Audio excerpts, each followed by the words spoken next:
Saudaraku, rapat dengar pendapat atau RDP soal pembahasan defisit anggaran di ruang Ketua DPRK Aceh Tenggara berakhir gagal sebelum rapat dibuka pada Senin 19 Juni 2023.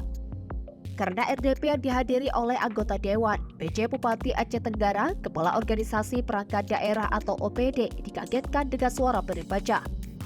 PJ Bupati Aceh Tenggara Dr. Ade Syakir MSI dibawa keluar oleh ADC dan kemudian disusul Ketua DPRK Aceh Tenggara Dedi Febriaroza SSTPMSI beserta anggota DPRK Aceh Tenggara dan para OPD.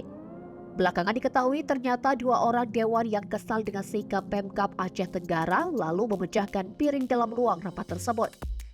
Keduanya adalah Ketua Komisi A DPRK Aceh Tenggara dari Partai Demokrat Supian Sekedang dan LPJ anggota DPRK Aceh Tenggara dari Partai Hanura. Piring dalam ruangan itu awalnya dipecahkan Supian Sekedang karena mereka protes atas ruangan kerja DPRK Aceh Tenggara yang sempit.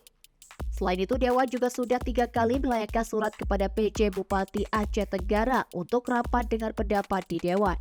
Namun karena ada kegiatan dan kesibukan lainnya sehingga PJ Bupati Aceh Tenggara tidak bisa hadir. Disebutkan Supian RDP ini dilakukan terkait defisit anggaran 2022 sebesar 106,6 miliar rupiah.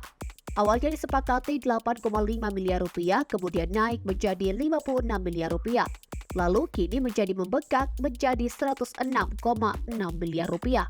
Selain itu, kata Supian, RDP itu juga diadakan untuk membahas temuan LHP BPKRI sebesar 18,6 miliar rupiah.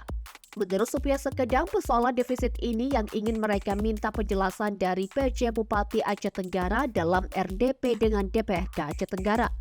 Hal senada juga diutarakan oleh LPJ anggota DPRK Aceh Tenggara. Dari Aceh Tenggara, Asnawi Lui, Tribun Gayo.